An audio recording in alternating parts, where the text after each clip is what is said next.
You are now watching Believe. Do you believe? Welcome to the Blue Note Podcast, your one-stop shop for all things Blues. It's Wednesday. We're officially here in June with episode number 8, the Barclay Plager episode. I don't think you can go with anybody else here other than Mr. Barclay Plager for episode number 8. I'm coming to you here today with a very special edition here of our podcast, joined by Ryan Smith, play-by-play announcer here for the Springfield Thunderbirds, to discuss some AHL hockey here today. Ryan, how's it going? Well, Mike, it's obviously going pretty darn well. Anytime you're in the conference finals without losing the game yet in the postseason, actually good's probably the understatement of the decade here. Yeah, oh, absolutely. Absolutely here. So let's be able to get into this here shortly. But before we do get into it, listeners, subscribers, everybody, I just want to be able to thank you guys here for all of this. Just as a quick reminder, hit the subscribe button, the little plus button here at the top, whatever that you guys can be able to do. Don't miss a single show here. If you love what we're doing, give us a 5-star rating here. Would absolutely love your rating. Leave us a comment, get involved in the conversation here over on Twitter at TBN Pod. Share the podcast here on social media and with other Blues and Thunderbirds fans so that they can be able to find us here as well. So Ryan, let's get into it. Happy to have you here again here on the podcast. The Thunderbirds, man, they are just dominating here right now. So I'm sure life in the arena here is pretty good. Yeah, it's certainly hard to top what the playoffs have brought so far. You look at the first two series, and it's just been nonstop offensive domination, nonstop big performances from goaltenders. You never know who's going to be the hero from one night to the next. Yeah. It's just, no matter what way you look at the game, there's something new that leaves you amazed after just about every single game that the T-Birds have played. Yeah, they're looking good here. So for some fans who may not know much about the Thunderbirds, they really haven't been around in the AHL for very long, since 2016-17. And they finished near the bottom of the Atlantic Division in their entire team's history. So just looking over the franchise's record here right now, they finished 6th in their first season, 7th then 2 years in a row. Then, of course, 2019 finishing 5th here during the shortened COVID season, 2020-21 season canceled due to COVID here as well. Now this season, second in the Atlantic Division, swept both of their first two opponents. I mean, like, what do you think the biggest difference is this year? I mean, has the change from the Florida Panthers affiliation to the Blues affiliation really made that big of a difference? It sure seems like it has, and I don't think it was. I don't think it's entirely that, because certainly the Florida organization had a great year this year as well, doing some tag team duties with Charlotte, along with the Seattle Kraken. They kind of had a dual affiliation situation for this year. So I think it's unfair to necessarily say that Florida was dragging the T-Birds down. I don't think that's a completely fair assessment, but sure. I think what you can say is the St. Louis Blues, from the moment they joined in as the NHL affiliation with us in Springfield, Kevin McDonald, the GM for the T-Birds, who also serves on Doug Armstrong's staff with St. Louis. He's a New England guy. He's from Massachusetts. He's from the Boston area. You could tell he has a passion for winning at the American Hockey League level, and he and the Blues organization, rightfully so, see the American Hockey League as a way to get guys to not just learn how to develop their own individual skills, but learn how to win. And I think more and more what you're seeing in the AHL, NHL, the teams that have a really good NHL, AHL bridge, so to speak, and Tampa Bay, Syracuse immediately comes to mind. There's a couple of others, Chicago and Carolina right now come to mind. There is an emphasis on winning at the American League level, so that when those guys make those leaps to the National Hockey League level, they're that much further along because they played big games in the American League in the Calder Cup playoffs, and guys able to jump in at the Stanley Cup playoff level and produce. And you could go up and down the Lightning's list the last 2 years, and you'll see a litany of guys that played for that incredible Norfolk Admirals team, for example, that won, I believe, 32 in a row en route to a Calder Cup championship. that entire team was pretty much loaded with guys who either won Stanley Cups with Tampa Bay or still are winning Stanley Cups with Tampa Bay. So I think St. Louis kind of saw that, and they see the importance of having a really strong AHL development team only helps the big club down the road. Yeah, absolutely. Absolutely. So before I get into too much here, like about the team here itself, I just want to thank you here. Just again, so much for what you're doing here with the Thunderbirds, and just congratulate you, on getting able to call some of an NHL game when the Blues were up in Boston, be able to hear you here along with Curbs, and, take us through that. Like, what was that like? Well, I tell people it was a complete whirlwind because I had no clue that anything like that was even on the radar. Yeah. I had seen guys in my position get their chance to call some NHL games, but I knew the reality of our situation. A lot of the guys who got to call NHL games from the AHL level were located close to the NHL affiliates. So if there was a COVID situation, it was a much easier chance to slide it. I knew that with us being here and the Blues being in St. Louis, that wasn't exactly a realistic thing. So I didn't even have it in my brain. I wake up on a Monday morning. We had just gotten back from a 3-3 weekend.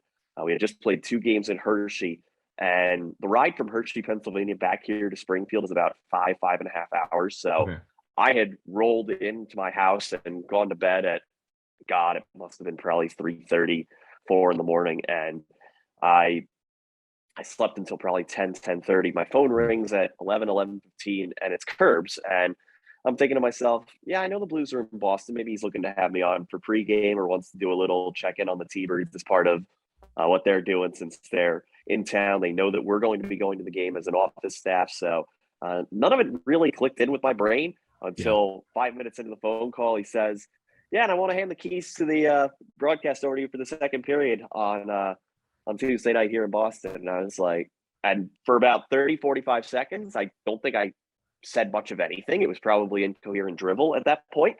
And I distinctly remember I had to actually stop myself mid babbling and say, yes, by the way, because I had forgotten to, respond to the question that he posed to me in the first place. So from there, I had about, 32 hours to put together prep. And the next day and a half was a complete and total blur. I turned my phone off and threw it in my backpack when the game began, and I turned it back on when I got done with the second period, and had, was probably about 50 text messages, probably about 35 notifications on social media, and my phone didn't stop blowing up for probably about a day and a half. And you always wonder in this situation how many people really are paying attention to this sort of thing. It happened so quickly. I barely had any time to tell anybody it was happening, but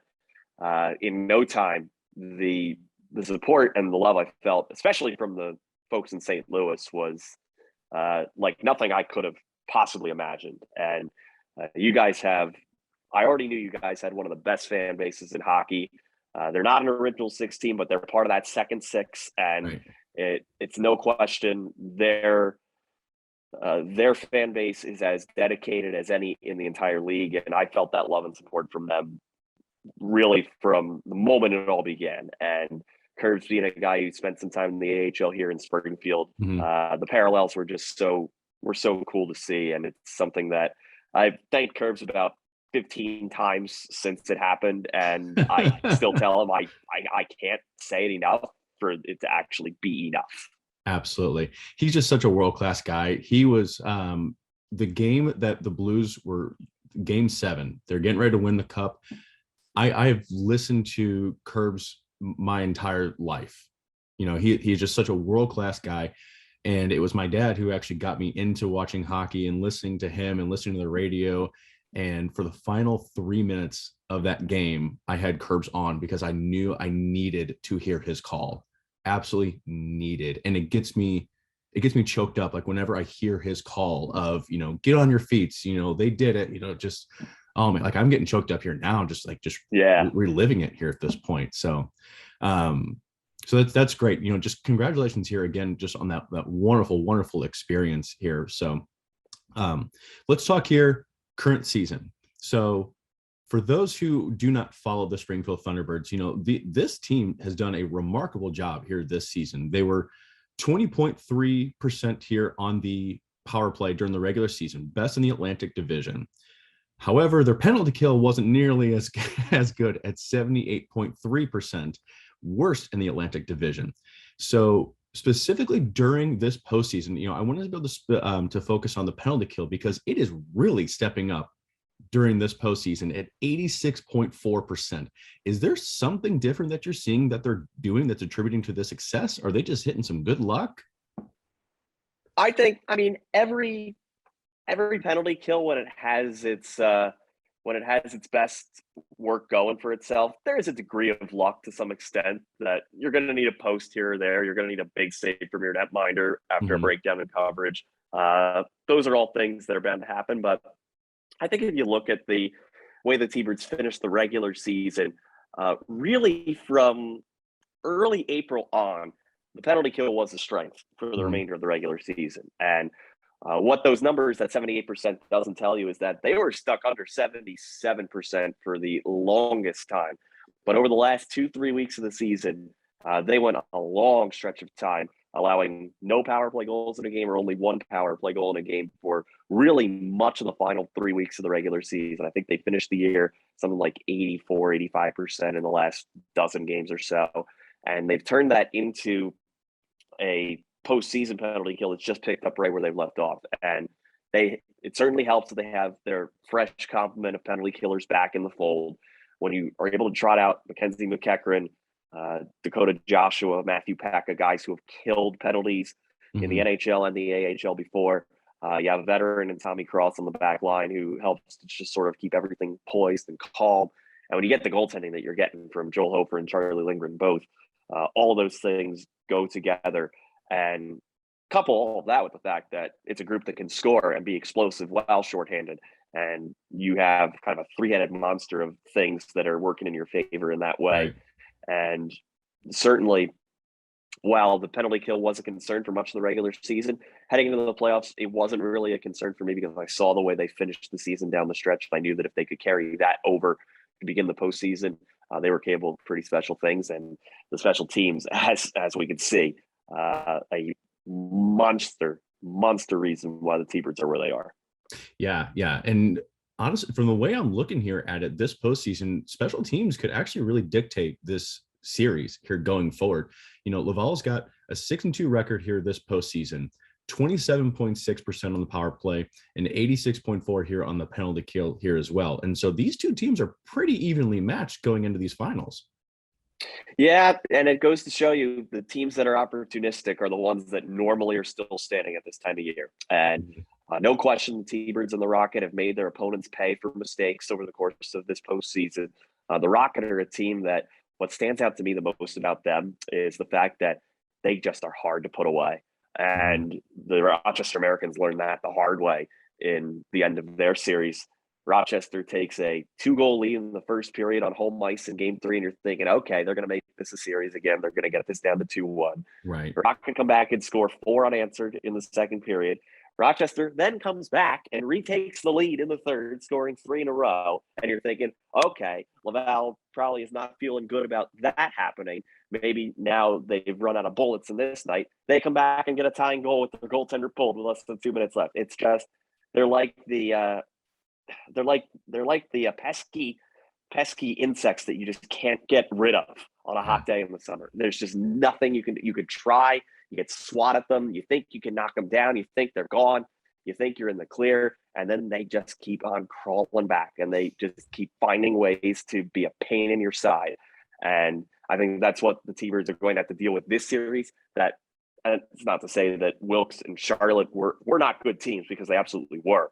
But the Rocket have shown more than the teams that the T-Birds have faced to this point that they're going to be a much, much tougher team to really knock out in a given game. And obviously over the course of a 7-game series, I don't see the likelihood of being altogether high for a third straight sweep, as much as people would love to see it. And I would love to see it. I I think the law of averages coupled with how well Laval has played, I just don't see that being a thing this round. No, and it's gonna, like I said, it's gonna be a tough challenge here for both teams here. I think, the thing that I do like that the Thunderbirds have is I believe that they have more depth heading to their advantage here than what the Rocket here do. That is just a completely unbiased opinion, just looking from the outside on in. It does look like that the Thunderbirds have just the depth working to their advantage. Like you said, they've got guys like Mackenzie McEachran, Dakota Joshua. These guys have NHL experience here going in, and McEachran, he's got a cup. James Neal, he's got 2 cups here at this point. Just not quite 2 appearances in the final. That's what it was. No cups. Yeah. Okay. I mean, so I'm sure he'd love me bringing that up to him. So yes. So they've definitely got a ton of veteran experience and a ton of veteran leadership that can really help them going here into these finals. So, it's going to be a lot of fun. Is there anything in particular that these fans should know about? Anything else that we haven't discussed here, just going into the series so far? Well, I think if folks in St. Louis want to get their eyeballs on what the potential future of the organization may look like, this team here in Springfield should have Blues fans feeling pretty darn good about their future, especially on the defensive side of the puck. And I know that that's an area that at times this year was kind of the bugaboo for the Blues this season, with all their injuries on the blue line, especially in the postseason, and the up and down play of both goaltenders over the course of the season. If you have a chance to watch Joel Hofer play, this is the time to do it, because Joel has really taken what was a great start to his season, then a little bit of a rocky middle in his first full pro year, but the growth that we have been able to see from him from pretty much the month of January on has been so substantial, and his play in the postseason should have Blues fans feeling very excited about what the future of the net mining position might be for them. And the luxury that the Blues have with Jordan Binnington still under contract and a decision to be made with Lindgren or Husso as it pertains to who could be the number 2 behind Binnington, it allows the Blues and the T-Birds to not have to rush Joel Hofer. And it was great. It was great for Hope to get his first NHL crack early in the season and get his first win and his first start. Certainly something he won't forget, but I think that was more so an out of necessity thing that happened at that time of year with the injuries and the COVID situations with Husso at the time. So just what stands out about Joel Hofer's game, you see his size, and it's hard to miss. When you're 6'5" and close to 200 pounds in net, you take up a lot of net. And he's really athletic in his movements, and he's really economical in his movements. I say that in the sense that he'll rarely make a save where they'll have a lot of movement, or he'll be flashing a glove and diving post to post to do something. Kind of reminds me, I'm not going to make this comparison yet. It's far too early in his career to do it, but it kind of reminds you of a prime Carey Price when he's on his game. It almost looks like he doesn't have to work hard to make saves, because again, the push-offs from post to post, the angles that you're taking to cut down on shooters' angles are fantastic. And Hofer, over the course of the last month or two especially, he's been a brick wall on the back line, and there's no other way to put it. When you have a 962 in your first 4 pro playoff starts, I don't care that it's only 4 starts. That is a sign that you have the it factor that you're looking for a goaltender in a postseason situation. And I know the AHL is not the National Hockey League, but so many Stanley Cup winning goaltenders have begun their careers with deep runs in the American Hockey League. And I think that alone is something Blues fans should be very excited to see in the way Joel Hofer plays and in the way some of the blue liners here have played. I mean, you got to see Calle Rosen for extended sequences this season with all the injuries and the COVID situations. And whenever he was asked to fill in St. Louis, he did so admirably under sometimes far from the best circumstances. I'm still amazed to this day how Calle Rosen did not get drafted. I watched the way he plays the game, and it boggles my mind that he was passed on in the NHL draft twice. I don't see how was possible at all. He skates like the wind. He's so smooth in the way he plays the game. His passing out of the D zone is phenomenal. And I think if he gets a chance to have longer looks in St. Louis, now that he's just signed his extension, Right. He's someone that I think the Blues look at as being that quote unquote number 7 in the system, that you know that you have someone reliable that you can call upon if need be. And that is as any head coach would attest, a huge, huge luxury and a huge point of calm for you on the bench to know that you could slide somebody into the lineup and you could still ask them to take care of 15 to 18 minutes of game action and not be a liability on your own side of the ice. And between Rosen, Tyler Tucker's had himself another good season as a young guy on the blue line, a more physical player. Between Tucker, Rosen, and Hofer, I think those are the three that when people ask who are Blues guys who could legitimately be making an impact in St. Louis in the future, I think those are the three that come to mind of the quote-unquote younger group. I know Rosen's not that young anymore, but Tucker and Hofer certainly fit the bill. Absolutely. Yeah. And, I heard the comparison and it really looked very, very true and very accurate that Rosen actually reminds me a lot of a Carl Gunnarsson type, where he is not a flashy player. He is a very just reliable person in his own zone. He can be able to transition well. He's still got a shot here to him, but he just plays the game really, really well. And for some of those guys, if you don't make a comment here about them most of the game, they're just getting out there and just doing their job. They did their job at that point, because how many times do you need to be able to say a guy's name like, oh, he turned the puck over here, or, oh, he made this bad play at that point? No, you want to be able to have the guy back there who can just get the puck out, transition here up, and let the forwards here take care of business. Don't really be.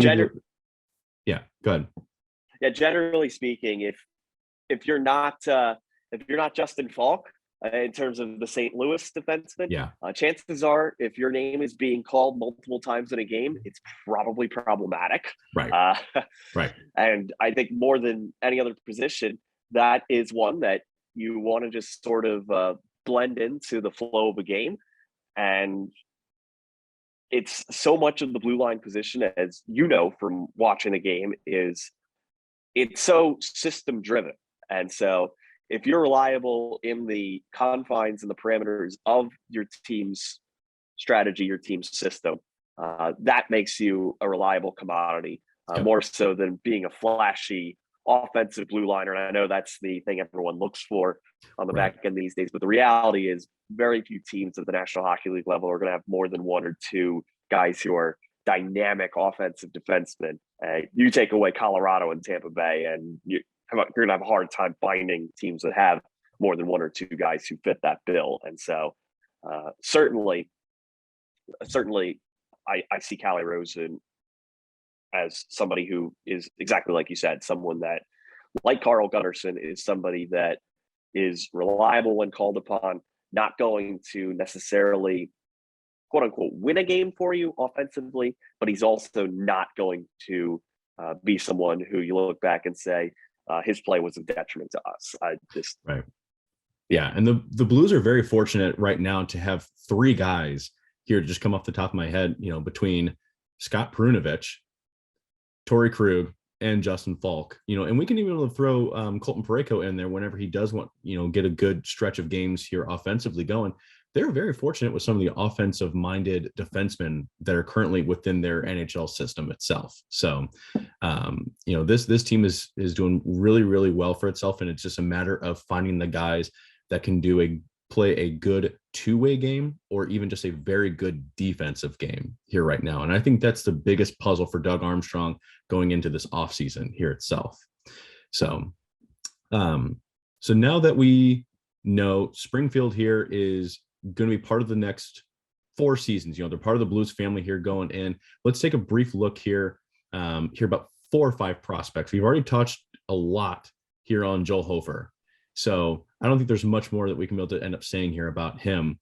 Sam Annis, he is a man possessed this postseason. 4 goals, 13 points over 6 games. He is leading the charge for the Thunderbirds.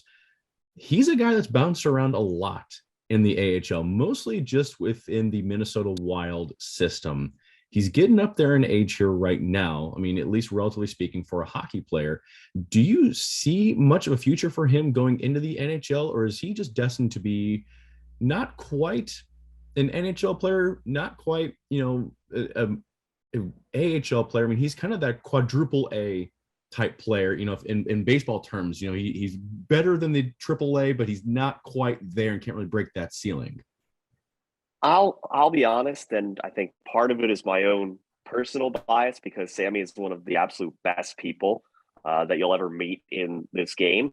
The way he carries himself and the way he goes about his own game and the way he approaches the game itself. He won the AHL's Fred Hunt Memorial Award, which is, I call it the AHL's equivalent of the Lady Byng Trophy. Okay. So it's clearly he's a guy who is insanely well respected by his peers.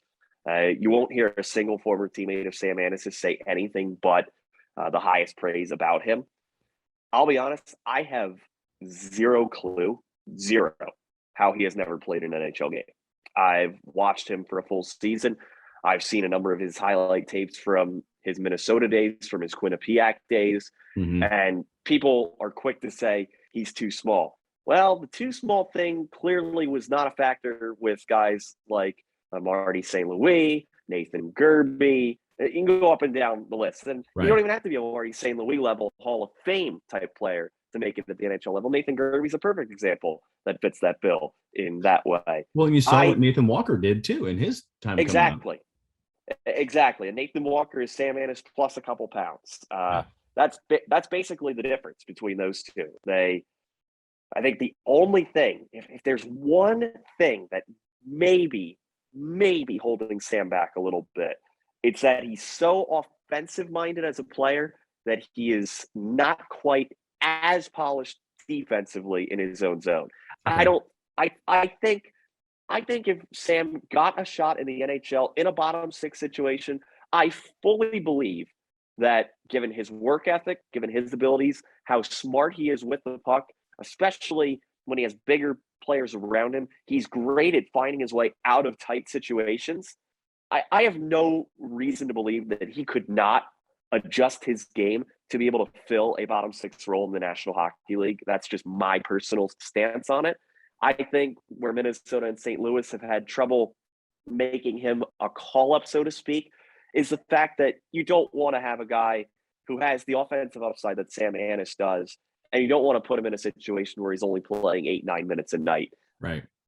In a third, fourth line situation. I think that's the only thing that has kind of kept him from getting that chance in the NHL. But I've asked him a number of times, how do you keep your mindset positive, even though it'd be very easy to be bitter about not getting your chance in the NHL? And he's just so appreciative to just be able to play the game as part of his career. And it's like we forget these guys are getting to do the thing they love for their careers. And I think so much gets made of guys who are so focused on wanting to be in the NHL because they feel they deserve it. Whereas Sam plays the game with an outward and obvious love of the game, and it emanates in everything that he does. And you see it when he's on the ice, and you see it with his line mates, and you see it with the way he is appreciated by his team.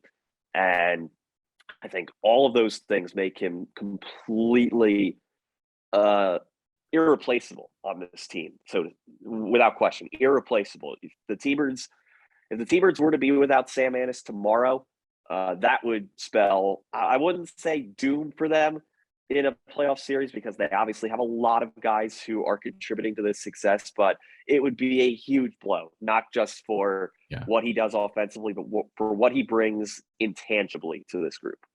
Yeah. He's been really good. And I think with the all but likely departure here of Tyler Bozak, the Blues, I think, are going to need to restructure that bottom six. They've got a lot of moving pieces, especially with the limited cap space that they have.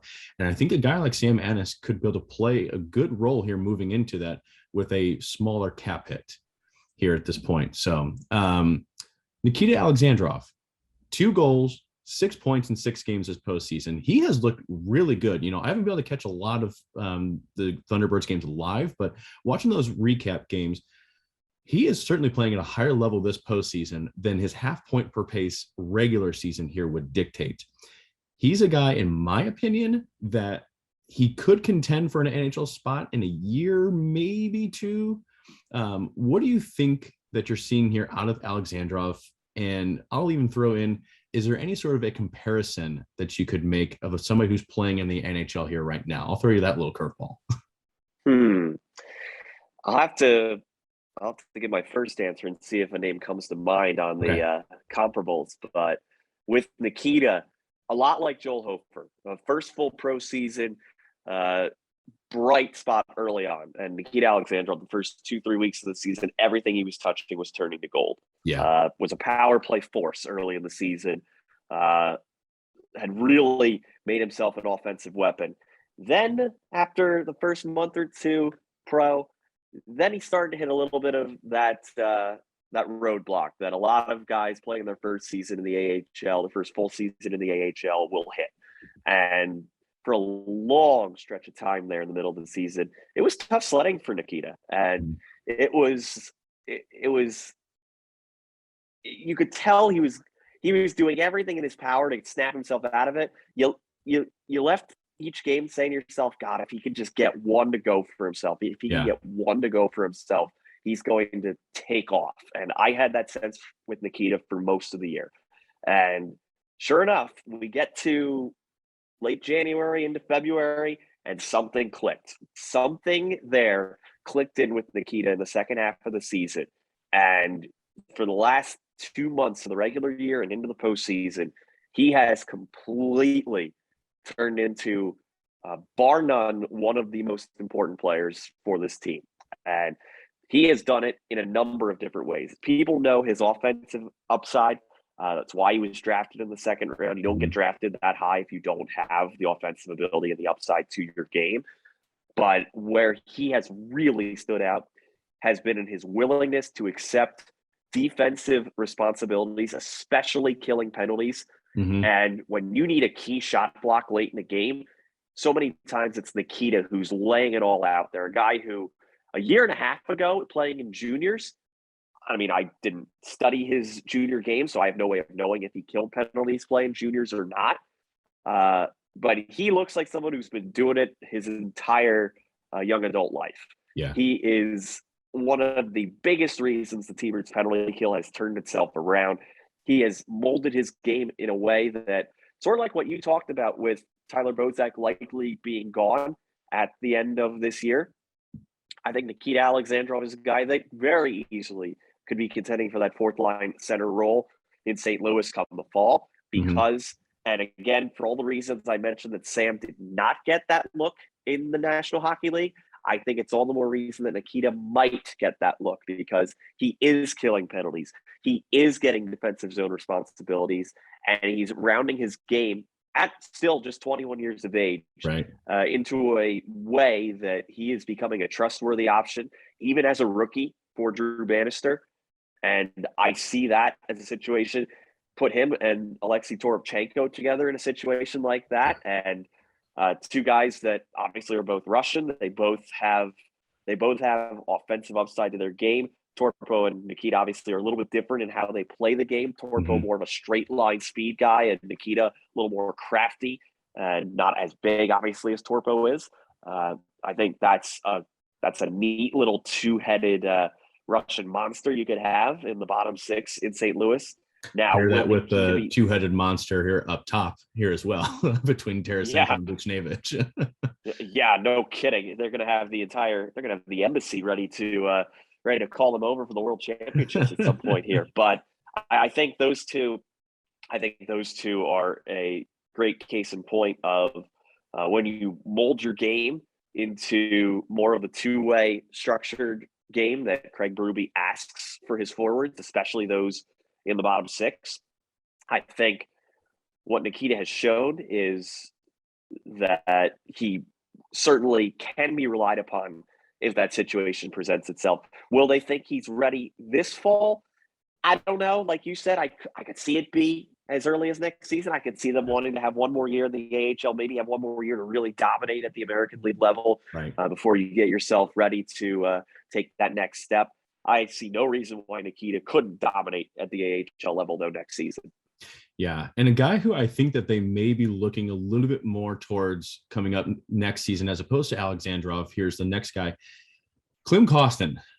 He is a guy who is, again, performing a lot better during the postseason.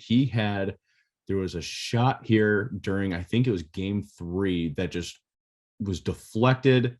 It was either deflected, rang off the pipe. He is looking real good between the forecheck here, his offensive presence, 2 goals, 5 points here over 6 games. He was sent down to the Thunderbirds during the regular season. He was subject to, I believe, being a healthy scratch during the year here at times too, if I'm not mistaken. He's a guy that I personally don't believe that the Blues should have taken in the first round. He needs to be able to step up his physical presence, his ability to be able to be more responsible in the defensive zone.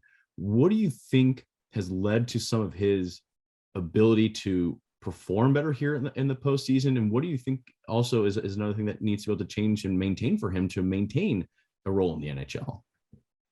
I think what's so easy to forget with Kem is the fact that, yeah, he's been in the system now 3, maybe 4 seasons already. He's still only 22 years old. People forget he came over to North America when he was still 18. Mm-hmm. And playing in the AHL at 18, 19 years old, you'll see a list of probably fewer than 10 names that have ever been impact guys in the American Hockey League at that age, because it is such a hard transition for guys, especially those coming over from Europe. It's a big enough transition going from the European game on the wider ring to the North American game. That's a tough enough transition as it is for so many of these guys. With Kem now, though, I think he kind of, I can't speak for Kem. He's very mild-mannered and soft-spoken and really just goes about his business. He's not like Torpo, who is smiling and grinning ear to ear, and his mouth is going 100 miles an hour everywhere he goes. They just carry themselves a little bit differently. The thing with Kem that I noticed since he has been back down with Springfield is I'm not sure if there was some animosity for him in terms of his send down to Springfield. Mm-hmm. If he took it as a challenge to come to Springfield and say, I got to show these guys that they made a mistake in sending me down, if that was the way he tackled this situation when he arrived here in Springfield, then all the power to him, because since the playoffs began, to your point, we've seen a different Kem Konecny. Mm-hmm. And he's a guy that he's always been big. He's 6'3", probably 215, 220. Mm-hmm. When he fully learns and embraces using his frame, and not to mention, he can absolutely zip around the ice for his size. Yeah. If he can combine that speed with using his body to get himself into positions offensively and defensively, for that matter, there is no reason that he can't be in the bottom 6 in St. Louis the way I think they imagined he would be this entire season. And I think it was kind of maybe more or less a wake-up call for Kem, so to speak, this year, to spend as much time in St. Louis as he did. Maybe in his mind, when you're 21, 22 years old, it's easy to think, okay, I'm here. I've made it. Right. My spot is secure. And maybe this was just a tactic from Doug and from Kevin McDonald to really show Kem, hey, we know there's another level to you. You need to show it to us. And again, if that was the challenge that was presented to Kem, kudos to him, because in these playoffs, he went from having a mediocre for his standards regular season to really, really becoming noticeable in this postseason. So much so that he supplanted James Neal in the top line with Sam Annis and Matthew Pekka in the middle of the first round. And since he has been with Sam and with Matt in round 2, that trio has been next to unstoppable. And 5-on-5 power play, they have just been a machine offensively.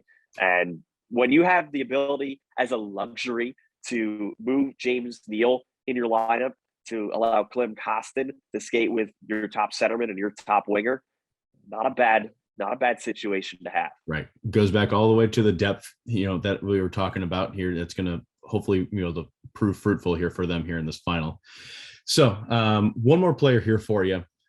Brady Lyle came over here in the trade from the Boston Bruins, and it seems like Bruins fans were excited for him. He scored 14 points in 25 games during his 2020-21 season. Quickly cut bait here with him after struggling to score only 2 goals, 9 points over 48 games with a -7 rating. He ends the season with the Thunderbirds, 7 points in 15 games, and now he's in the postseason, and he's got 1 goal, 4 points in 4 games. You mentioned here as well, I'm going to steal. He has a boom of a shot here coming here from him. And he does struggle a little bit defensively. And I think that may be like one of his biggest knocks and things that's potentially keeping him up going here to the NHL level here right now. But what are you seeing out of him at the AHL level? And like, where do you think his ceiling is? Is he a depth guy? Is he a guy who could be potentially in the top 4 pairings here and running a power play unit? I mean, like, what are you seeing here out of a guy like Lyle? Well, all I know is when the Providence Bruins were so willing to move on from Brady Lyle, it was a thank you very much, Right. Bruins, for this, because Brady Lyle has provided for the T-Birds exactly the thing they've been missing all season, and that is a right-handed bomb from the point. And when you have that to go along with already plenty of offensive ability from the left-hand side of your blue line with Calle Rosen and Tommy Cross, when you have that to go along with it, it just makes you all the more formidable. While, yes, I agree with you that I think there are strides that Brady will need to take defensively in order to kind of take that next step towards being an NHL guy. I'm not sure what his ceiling is just yet, and he's still a really young guy too. I believe he's just 22 years old as well. So, and we get caught up these days. We've seen so many more teenagers, especially on the blue line, make their way to the NHL. And I think it's kind of muddied our thought process on how fast a defenseman's development has to be. Because the reality is, you're not going to strike gold with a Cale Makar type prospect. That's a once in a decade type of hit that I think the first 3 teams in that draft are all smacking themselves upside the head that they missed. But with Brady, he certainly has the foot speed and the skating ability to be an NHL guy. He certainly has the shot to be an offensive guy at the next level. I don't think he's as far off defensively as people seem to think. And I think him being paired with Tommy Cross during the COVID year with Providence and here in Springfield as well, those numbers you mentioned, a lot of Brady Lyle's best point production as a pro has been with the tutelage of Tommy Cross there with him on his opposite point. And I think that's been just a huge, huge weight off of Brady's back to be in a situation where he knows he'll be in the lineup night in and night out. In Providence, they had an influx of defensemen. They at one time had a dozen defensemen just on their roster during the regular season. And I'm not talking about guys down on conditioning situations. I'm talking about 12 guys legitimately on their roster at the blue line position. And so he was in a logjam. And for whatever reason, Providence valued other guys over him. I'm perplexed as to why, given what I've seen from some of those other guys versus what I've seen from Brady Lyle. I always liked what I saw from Brady, even when he was a member of the Bruins. And so when I saw that the Blues/T-Birds were able to get him for literally just future considerations, which many of those moves end up being sheer nothing trades where you just get the guy. T-Birds could not have asked for a better situation. And Brady missed games 2 and 3 of the Penguins series, and the T-Birds ended up sweeping that series. But when he came back for the Charlotte series, you immediately saw what made him a reliable and key piece to this blue line. And it all goes back to having a right-handed offensive option from your blue line.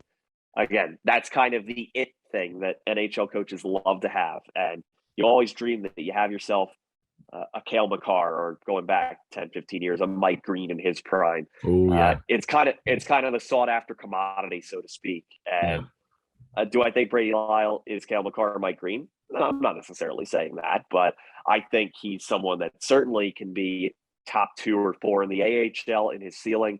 And I believe he does have the ability to be a depth guy in the NHL, provided he is able to continue making strides on the defensive side of the puck. Absolutely. Absolutely. Well, Ryan, I just want to thank you here so much again for taking the time to be able to discuss here with us. Can the fans be able to find you somewhere here on Twitter, Instagram, MySpace, going all the way back?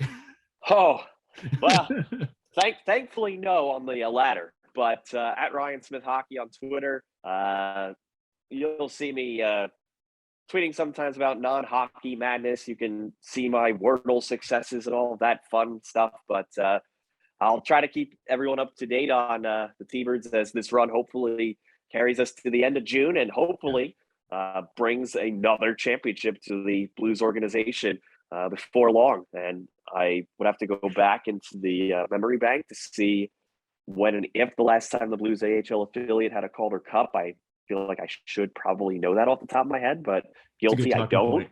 Yeah, but guilty I don't at this exact moment in time. But no time like the present. Absolutely. Absolutely. Well, and I'm definitely going to encourage fans, if they can be able to catch it, the conference finals here will be starting here on Saturday the 4th. I believe puck drop here for Central Standard Time will at least be 6:35 p.m. I believe it's 7:35 here for you all. So to my guest, Ryan, I mean, again, thank you here so much for being able to join us. I definitely look forward to discussing more T-Birds, just updates, and like you said, be able to bring a championship back here to here, definitely to Massachusetts, but here to the Blues organization here in itself. So again, just as a reminder here to the fans, if you like what we're doing, subscribe, share the podcast here with your friends, enjoy the rest of your day, and we will catch you here next time.